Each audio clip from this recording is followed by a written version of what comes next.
Assalamualaikum. Semoga malam ini kalian yang sedang menonton berada dalam keadaan sehat, tenang, dan masih ditemani cahaya yang cukup di sekitar. Terima kasih sudah meluangkan waktu untuk singgah di cerita kali ini. Sebelum kita masuk lebih jauh, jangan lupa untuk menekan tombol like jika kalian menikmati kisah-kisah bernuansa sunyi seperti ini. Tuliskan pendapat kalian di kolom komentar, dan tentu saja subscribe agar tidak tertinggal cerita berikutnya. Cerita yang akan kita dengarkan malam ini tidak langsung berbicara tentang kegelapan. Ia dimulai dari hal-hal yang sangat dekat dengan keseharian. Suara pabrik yang tak pernah benar-benar tidur, lampu-lampu warung kecil yang menyala saat sebagian orang justru beristirahat, dan aroma ayam goreng yang bercampur debu besi. Di tempat seperti itulah Rina menjalani hari-harinya. Seorang istri muda, tinggal di rumah petak sempit, menunggu suaminya melayani buruh shift malam, kehamilan yang masih dirahasiakan, utang yang belum sempat dibicarakan, dan harapan sederhana agar esok bisa sedikit lebih ringan. Tidak ada jeritan, tidak ada darah, hanya kehidupan yang berjalan pelan, nyaris biasa. Namun seperti mesin pabrik yang berdengung tanpa henti, ada sesuatu yang perlahan bekerja di balik malam. Dan dari situlah cerita ini akan bermula. Lampu bohlam di atas warung ayam penyet itu selalu dinyalakan paling akhir. Setelah langit benar-benar gelap dan suara sirena pabrik baja memecah senyap pertama malam, Rina sudah hafal urutannya. Ia akan mengelap meja lipat yang catnya mengelupas, menyusun piring plastik, lalu membantu suaminya menata ayam goreng di dalam etalase kaca kecil. Bau minyak panas bercampur dengan aroma besi dan asap dari cerobong pabrik yang tak pernah berhenti bekerja. Kantin liar itu berdiri seadanya di pinggir jalan beton, tepat di luar pagar pabrik. Tidak ada papan nama, hanya deretan gerobak dan tenda kecil yang hidup mengikuti jam kerja buruh. Saat shift malam dimulai, satu persatu motor berdatangan. Para buruh turun dengan wajah lelah, seragam kusam, dan langkah yang sudah hafal kemana harus pergi sebelum pulang dua ayam. Sambalnya dipisah, kata seseorang tanpa menatap. Iya pak, jawab suami Rina ringan. Tangannya cekatan mengulek sambal di cobek batu. Obrolan yang terdengar selalu itu-itu saja. Tentang mesin yang rewel, mandor yang galak, atau rencana tidur panjang esok pagi. Tidak ada yang benar-benar ingin berbagi cerita, hanya melepaskan penat sebelum kembali ke rumah petak masing-masing. Rina sering tersenyum kecil mendengarnya. Ada kejujuran dalam rutinitas itu, lelah yang diterima tanpa banyak keluhan. Ia berdiri di samping warung, sesekali menuang teh panas ke gelas buram. Tubuhnya terasa berat sejak beberapa minggu terakhir, tapi ia memilih diam. Mual sering datang pagi hari, dan malam ini perutnya kembali terasa tidak enak. Rina mengira itu hanya masuk angin atau kelelahan. Lagi pula, siapa yang sempat sakit jika hidup harus terus berjalan? Ketika warung mulai ramai, Rina duduk sebentar di bangku plastik. Dari tempatnya, ia bisa melihat pintu pabrik yang besar dan gelap, seperti mulut yang menelan manusia lalu memuntahkannya kembali saat jam istirahat. Suara mesin dari dalam terdengar seperti dengung panjang yang tak pernah putus, menjadi latar bagi semua percakapan. Suaminya menoleh sesaat. Cobek. Rina menggeleng. Nanti juga hilang. Ia tahu suaminya sama lelahnya. Punggung itu membungkuk sejak sore. Tangan berbau minyak dan sambal. Warung kecil ini bukan mimpi besar, tapi cukup untuk bertahan. Rina menyukai shot-shot seperti ini. Berdiri berdua, saling mengerti tanpa banyak kata, ditemani malam yang terasa akrab.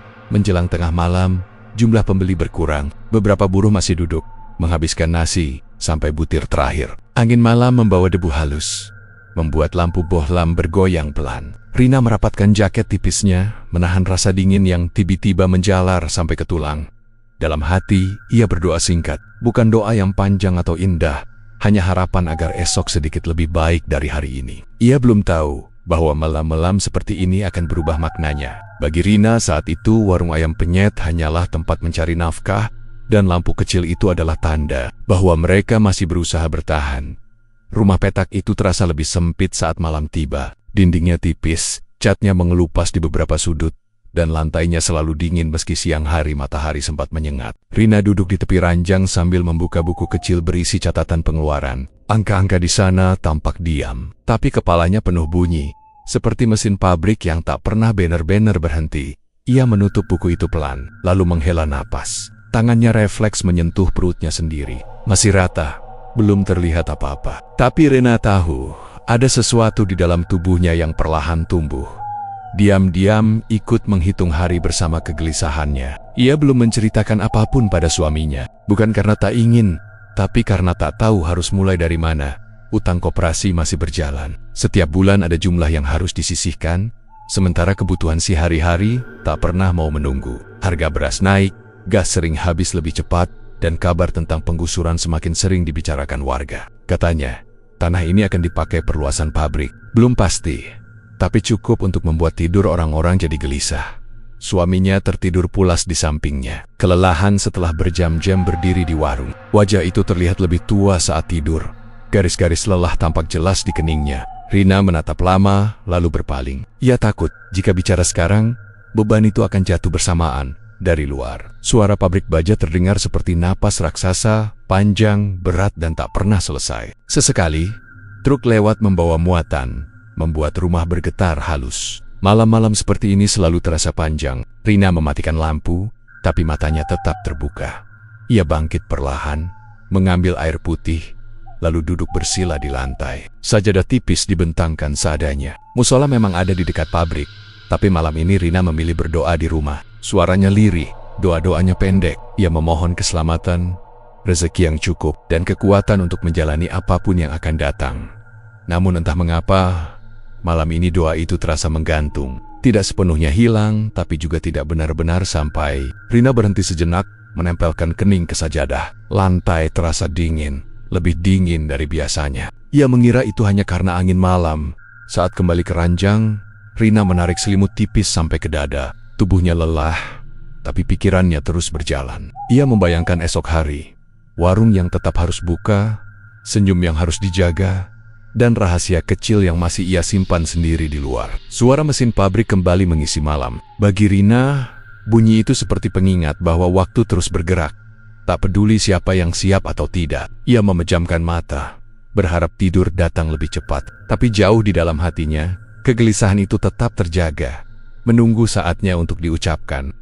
Beberapa minggu berlalu, dan tanpa disadari Rina mulai hafal wajah-wajah yang datang ke warung mereka. Pelanggan tidak lagi sekadar orang lewat, melainkan buru-buru shift malam yang datang di jam yang hampir sama, duduk di bangku yang sama, dan memesan menu dengan kalimat yang itu-itu saja. Warung ayam penyet itu perlahan menemukan ritmenya sendiri. Ada kebiasaan yang selalu sama. Mereka datang dengan langkah cepat, seolah waktu sedang mengejar. Makan pun tidak pernah lama. Nasi ditekan hingga rata, ayam dipatahkan dengan satu gerakan, sambal disiram tanpa banyak pertimbangan. Bicara pun seperlunya. Suara mereka rendah, seperti takut mengganggu malam atau mungkin takut didengar sesuatu selain manusia. Setelah selesai, mereka berdiri, membayar, lalu pergi sebelum subuh banner-banner mendekat. Rina sering memperhatikan semua itu sambil berdiri di sisi warung. Ia belajar mengenali siapa yang suka sambal lebih pedas, siapa yang selalu minta teh tawar, dan siapa yang hanya mengangguk tanpa bicara. Ada rasa aman dalam rutinitas tersebut. Meski sederhana dan melelahkan, namun di antara wajah-wajah itu, ada satu orang yang selalu membuat Rina sedikit tidak nyaman. Meski ia tak pernah bersikap kasar atau aneh. Seorang buruh tua, rambutnya memutih di bagian pelipis, punggungnya agak bungkuk. Ia selalu datang sendirian, duduk paling ujung, dan makan lebih pelan dibanding yang lain. Tatapannya sering berhenti lebih lama pada Rina. Bukan tatapan tajam atau menantang, melainkan seperti orang yang sedang menimbang sesuatu. Setiap kali mata mereka bertemu, orang tua itu akan tersenyum kecil dan menunduk, seolah meminta maaf karena terlalu lama melihat. "Capek ya, Neng, jualan malam terus," katanya suatu kali. Suaranya pelan dan halus. Rina hanya tersenyum, mengangguk sopan. "Sudah biasa, Pak." Orang tua itu tidak banyak bertanya. Ia tidak ikut bercanda seperti buruh lain, tidak mengeluh tentang pekerjaan, dan tidak pernah memesan selain ayam penyet dada. Setelah makan, ia selalu duduk sebentar, menatap kosong ke arah pagar pabrik yang gelap, lalu pergi tanpa tergesa. Suami Rina menganggapnya pelanggan biasa. Namanya juga orang tua, katanya ringan. Mungkin Rina mengiyakan, meski perasaannya tidak sepenuhnya tenang. Ada sesuatu dari kehadiran orang itu yang sulit dijelaskan. Bukan rasa takut, lebih seperti perasaan sedang diperhatikan.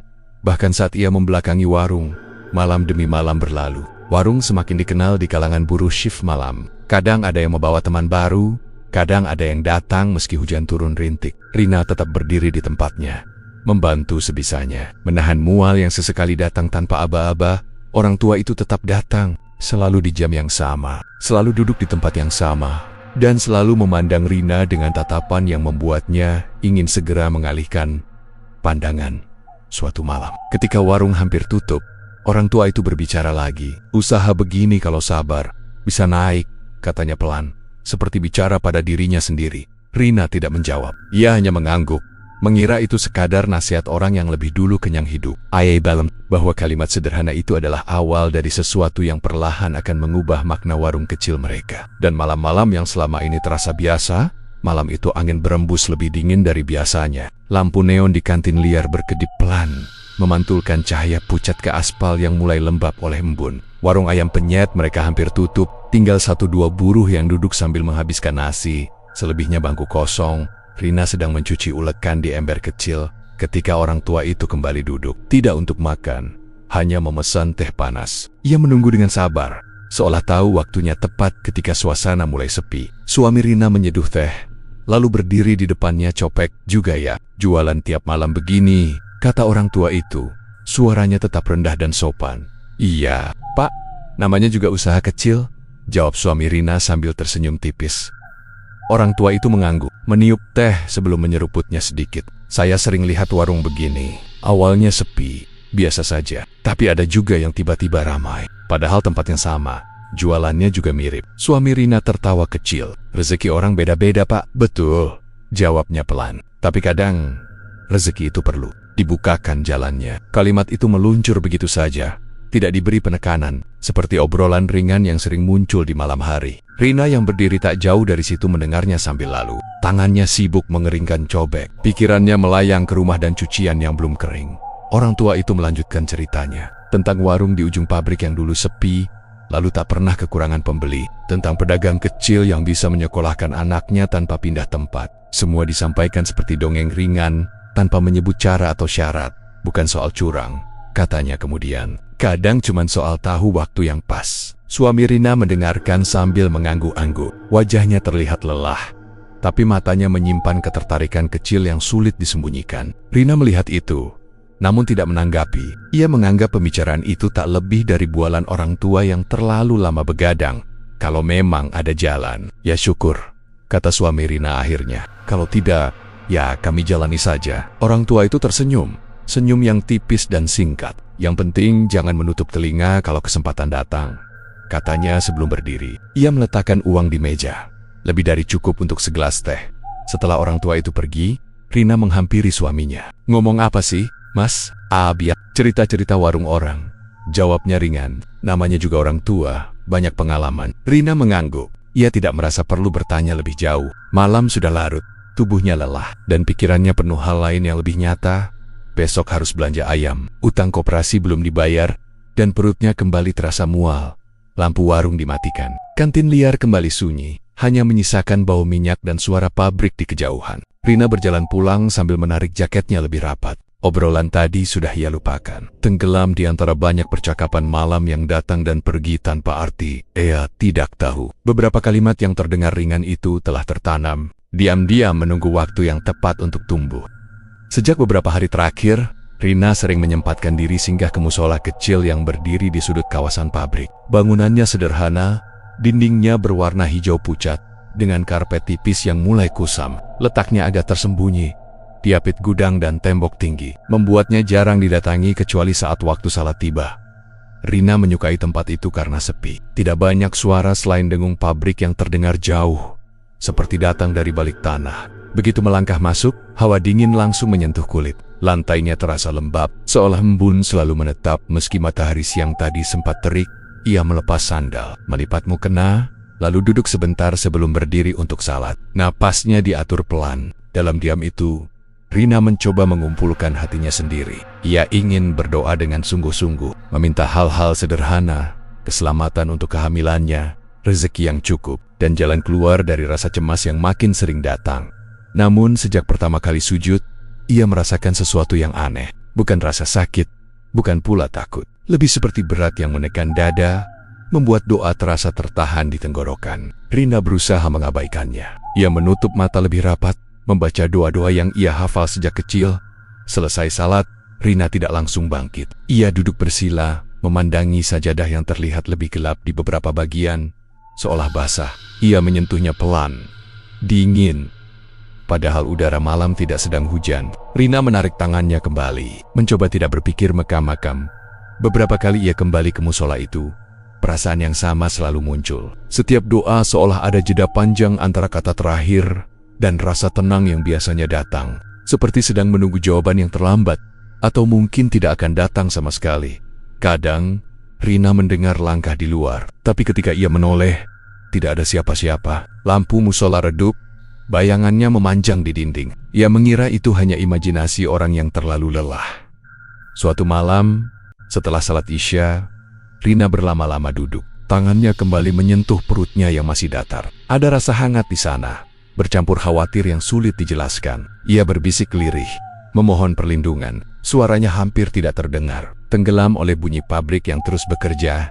Saat ia berdiri untuk pergi, matanya sempat tertumbuk pada sudut ruangan. Tidak ada apa-apa di sana, hanya tembok dan bayangan. Tapi entah mengapa, Rina merasa seolah tempat itu menyimpan sesuatu. Bukan benda, melainkan sisa doa yang tidak selesai. Ia melangkah keluar, mengenakan sandal, dan berjalan pulang dengan langkah pelan. Di luar, malam terasa lebih dingin dari sebelumnya. Rina menenangkan dirinya, mengatakan bahwa semua ini hanyalah kelelahan dan pikiran yang terlalu penuh.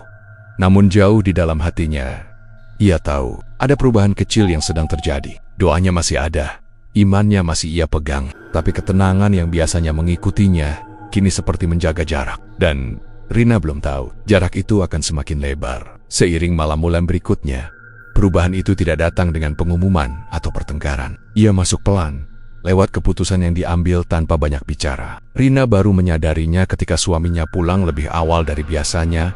Wajahnya lebih diam, gerakannya seperti sudah diatur oleh sesuatu yang tak terlihat.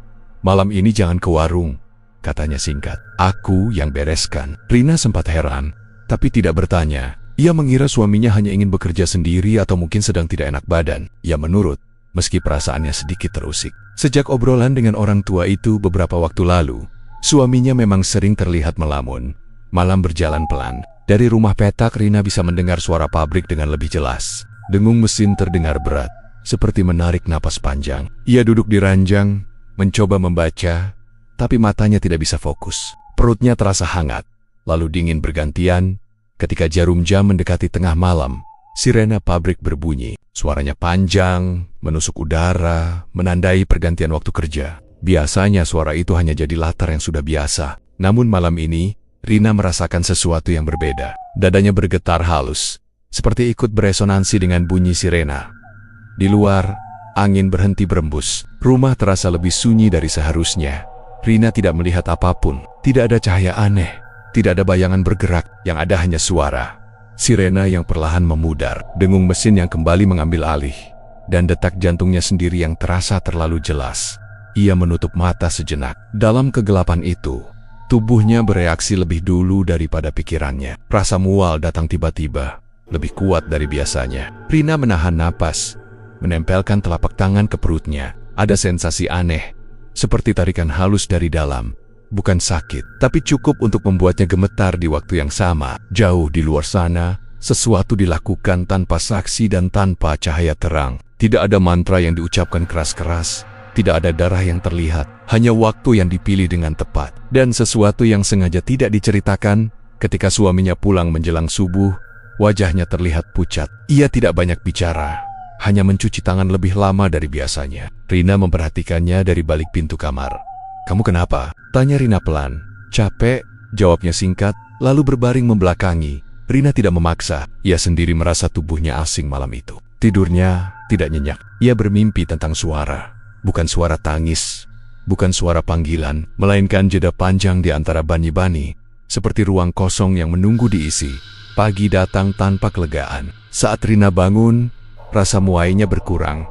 Tapi tubuhnya terasa lebih ringan dengan cara yang membuatnya justru cemas. Ia berdiri lama di depan cermin, menatap wajahnya sendiri. Tidak ada yang berubah. Tapi ia tahu, ada sesuatu yang telah bergeser. Rina tidak mengerti apa yang sebenarnya terjadi malam itu. Tidak sepenuhnya. Namun tubuhnya menyimpan ingatan yang tidak dimiliki pikirannya. Dan sejak sirena itu berbunyi, ia merasakan satu hal yang pasti. Malam tidak lagi hanya sekadar waktu bekerja dan bertahan. Ia telah menjadi penanda Sejak malam sirena itu berlalu, ada perubahan yang tidak bisa dijelaskan dengan hitungan biasa. Warung ayam penyet mereka mulai ramai sejak jam pertama dibuka, bahkan sebelum lampu bohlam dinyalakan sempurna. Sudah ada buruh yang duduk menunggu, helm masih di tangan, wajah lelah tapi mata menyimpan harap yang aneh. Ayam goreng cepat habis. Sambal harus diulek berkali-kali. Uang di laci tidak sempat dingin. Suami Rina bekerja tanpa henti, nyaris tanpa jeda. Seperti takut jika berhenti sebentar saja, semuanya akan kembali seperti semula. Rina membantu sebisanya, meski tubuhnya belum sepenuhnya pulih dari rasa asing yang ia rasakan sejak malam itu. "Sekarang ramai terus ya, Mas?" kata seorang buruh sambil mengelap keringat. Suami Rina hanya tersenyum. Alhamdulillah. Namun di balik keramaian itu, Rina mulai menangkap hal-hal kecil yang tidak selaras. Beberapa buruh mengeluh sambil bercanda, tapi nada suara mereka tidak sepenuhnya ringan.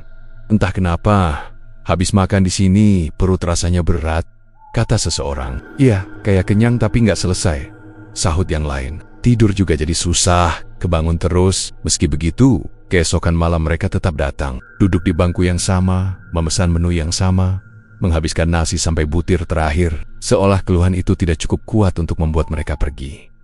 Rina memperhatikan wajah-wajah itu satu persatu. Ada lingkar gelap di bawah mata mereka, ada gerakan tangan yang lebih gelisah dari biasanya. Namun saat ayam penyet disajikan, semua keluhan menguap, digantikan kesunyian makan yang cepat dan fokus. Di sela-sela keramaian itu, Rina mulai mendengar sesuatu yang membuat dadanya mengeras. Awalnya ia mengira itu hanya suara mesin pabrik yang berubah ritmenya, tapi semakin malam, suara itu semakin jelas. Tangisan samar, tertahan, bercampur dengung besi dan derit roda. Tangisan itu tidak datang dari satu arah. Kadang terasa dekat dengan warung, kadang seperti datang dari dalam kepalanya sendiri. Rina menoleh ke kanan dan kiri, tapi tak ada yang bereaksi. Buru-buru tetap makan. Suaminya tetap menggoreng ayam, seperti tidak mendengar apapun. "Mas?" panggil Rina pelan suatu malam. "Apa?" jawab suaminya tanpa menoleh. "Kamu dengar nggak?" "Mendengar apa?" Rina ragu menjawab. Ia takut dianggap terlalu sensitif. "Nggak apa-apa," katanya akhirnya. Malam demi malam berlalu seperti itu. Warung selalu ramai, bahkan saat hujan turun. Lampu bohlam tak pernah dimatikan sebelum ayam benar-benar habis. Uang terus masuk, tapi Rina merasa ada sesuatu yang perlahan keluar dari dirinya. Setiap kali tangisan itu terdengar, perutnya terasa kosong. Bukan lapar, tapi seperti ada ruang yang menganga. Ia sering menekan perutnya sendiri tanpa sadar, mencoba memastikan bahwa semua masih ada di tempatnya. Suatu malam, saat buruh terakhir pergi dan warung mulai dibereskan, Rina berdiri diam di tengah kantin liar yang kembali sepi. Suara mesin pabrik masih berdengung, tapi tangisan itu belum sepenuhnya hilang. Ia berdiri lama, merasakan dingin merambat dari lantai ke kakinya. Keramaian ini seharusnya membawa lega, tapi bagi Rina, semakin ramai warung itu, semakin sunyi sesuatu di dalam dirinya. Dan ia mulai bertanya-tanya, berapa lama manusia bisa bertahan dengan rasa kenyang yang selalu menyisakan beban? Perubahan pada tubuh Rina datang perlahan, hampir tak terasa, namun meninggalkan kesan yang dalam. Kehamilan yang dulu ia jaga dengan cemas kini seperti menjauh darinya. Mual yang biasa datang di pagi hari menghilang, digantikan rasa kosong yang sulit dijelaskan. Bukan lega, bukan pula sakit, lebih seperti kehilangan, sesuatu yang tak pernah sempat ia kenali sepenuhnya. Rina sering berdiri lama di depan cermin kecil di rumah petak. Tangannya menyentuh perutnya, berharap merasakan sesuatu. Tapi yang ada hanya dingin yang samar, seperti tubuhnya sedang menyimpan ruang yang tak lagi terisi. Ia mencoba meyakinkan diri bahwa setiap kehamilan berbeda, namun di hatinya ada keganjilan yang terus mengendap. Ia kembali lebih sering ke musola kecil di sudut pabrik. Tempat itu masih sama, sepi, redup, dan lembab. Tapi rasa yang ia terima kini berbeda. Setiap kali kakinya melangkah masuk, hawa dingin terasa lebih tajam, menusuk hingga ke tulang. Sajadah yang ia gelar selalu dingin. Bahkan setelah lama ia duduki, Rina salat seperti biasa. Gerakannya lengkap, bacaannya hafal, namun doa-doanya tak lagi mengalir. Kata-kata itu berhenti di dada, seperti tertahan oleh sesuatu yang tak terlihat. Ia mencoba memaksa khusyuk, menundukkan kepala lebih lama, menahan napas lebih dalam. Tapi yang datang justru kesunyian yang berat. Usai salat, Rina sering duduk memeluk lutut. Ia tidak menangis. Air matanya seperti enggan keluar. Dalam diam itu, ia mendengarkan suara pabrik yang berdengung tanpa henti. Bunyi itu terasa lebih dekat sekarang, seperti datang dari dalam tanah. Dari bawah sajadah yang ia duduki, Beberapa kali Rina merasa ada gerakan kecil di perutnya. Bukan seperti tendangan, lebih seperti ingatan tubuh tentang sesuatu yang pernah ada. Ia menutup mata, mencoba mengingat perasaan awal saat ia sadar sedang hamil, campuran takut dan harap yang sederhana. Perasaan itu kini terasa jauh, seperti milik orang lain. Di rumah, suaminya semakin jarang bertanya. Warung yang selalu ramai membuatnya sibuk dan lelah. Uang memang lebih mudah didapat, tapi pembicaraan mereka semakin singkat. Rina ingin bercerita, ingin mengatakan bahwa ada yang berubah dalam dirinya. Namun setiap kali ia membuka mulut, kata-kata itu menguap begitu saja.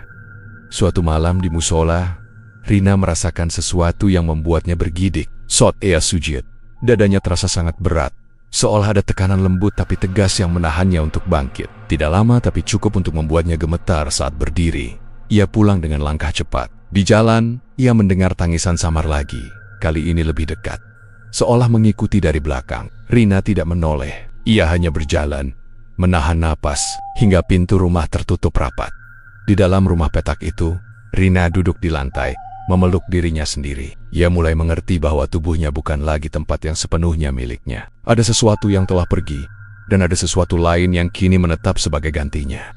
Sunyi yang dingin dan rasa bersalah. Yang belum bernama, kehamilan itu masih ada dalam catatan waktu. Tapi dalam tubuh Rina, ia telah berubah menjadi ruang. Ruang yang menyimpan kesaksian, menunggu saatnya untuk dipahami.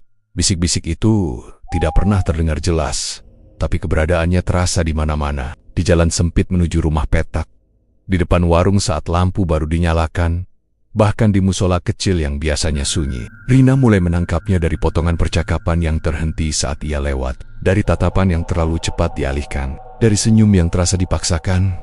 Ada warga yang kini memilih berjalan memutar agar tidak melewati warung mereka. Jika terpaksa lewat, langkah mereka dipercepat, kepala menunduk. Namun ada juga yang justru datang tengah malam, saat kantin liar hampir sepi, saat hanya ada 1-2 lampu yang masih menyala. Mereka duduk tanpa banyak bicara, memesan ayam penyet dengan suara rendah, lalu makan dalam diam yang terasa berat.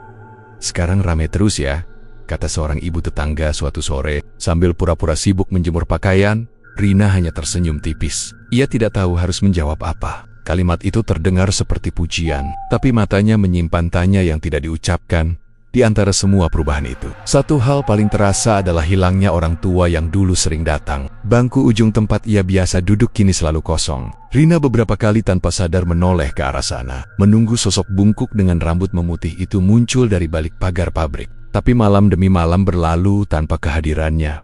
"Bapak yang dulu sering kesini, kok nggak kelihatan lagi ya?" tanya Rina suatu malam. Suaminya mengangkat bahu, mungkin pindah kerja, atau sudah nggak shift malam. Jawaban itu terdengar ringan, tapi Rina menangkap sesuatu di baliknya. Ada nada enggan, seolah topik itu tidak ingin diperpanjang. Sejak warung ramai, suaminya memang banyak berubah. Ia lebih sering diam, lebih sering menunduk menghitung uang di laci. Bahkan saat warung sudah tutup, uang itu kini menumpuk lebih cepat dari sebelumnya. Ikatan utang koperasi mulai longgar. Belanja kebutuhan tidak lagi membuat dahi berkerut. Namun setiap lembar uang yang disentuh Rina terasa dingin, seperti baru diangkat dari air. Suaminya seolah takut berhenti. Takut jika warung tutup lebih cepat, takut jika suatu malam pembeli tak datang sebanyak biasanya. Ia bekerja tanpa jeda, tanpa banyak bicara. Seolah jika ia berhenti sejenak saja, semuanya akan runtuh di kantin. Bisik-bisik makin sering terdengar. Ada yang mengatakan ayamnya beda. Ada yang bilang sambalnya bikin susah tidur, tapi selalu diakhiri dengan kalimat yang sama, "Tapi besok kesana lagi." Ya, Rina mendengar itu dengan dada mengeras. Ia ingin menutup telinga, tapi suara-suara itu seperti asap, menyelinap lewat celah apapun. Suatu malam, saat warung hampir tutup, Rina melihat 2 buruh berdiri agak jauh, berbicara pelan. Ketika Rina mendekat, mereka terdiam. Salah satu dari mereka tersenyum kaku, lalu berkata, "Nggak apa-apa, Bu. Cuma ngomong kerjaan." Rina mengangguk, meski ia tahu itu bukan sepenuhnya benar. Di rumah, Rina dan suaminya semakin jarang berbincang. Ruangan di antara mereka dipenuhi suara pabrik dan dengung malam. Rina ingin bertanya, ingin memastikan, ingin mendengar kebenaran. Tapi setiap kali melihat suaminya menghitung uang dengan tangan gemetar halus, ia memilih diam. Orang tua itu mungkin telah pergi, tapi kata-katanya tertinggal, menyelinap di antara bisik-bisik warga, di antara hitungan uang, di antara rasa takut untuk berhenti. Dan Rina mulai menyadari, kadang yang paling menakutkan bukanlah kehadiran sesuatu, melainkan kepergiannya yang meninggalkan jejak.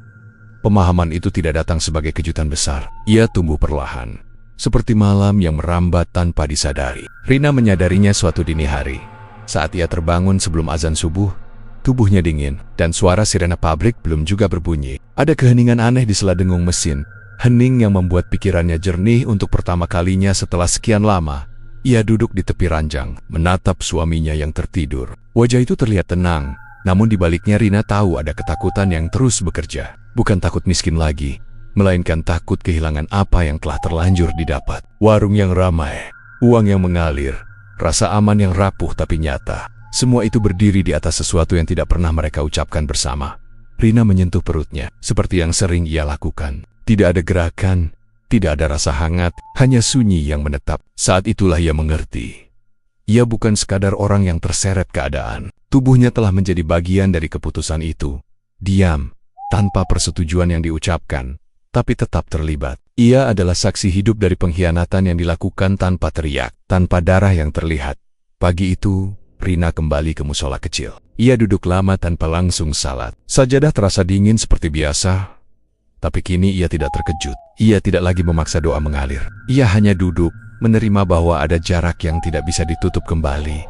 Dalam keheningan itu, Rina tidak mencari pembenaran. Ia tidak menyalahkan sepenuhnya siapapun, termasuk dirinya sendiri. Ia hanya melihat kenyataan apa adanya. Kemiskinan memang menekan, memaksa manusia mencari jalan pintas. Tapi ada harga yang tidak tertulis, dan mereka telah membayarnya dengan sesuatu yang lebih dari sekadar rasa takut.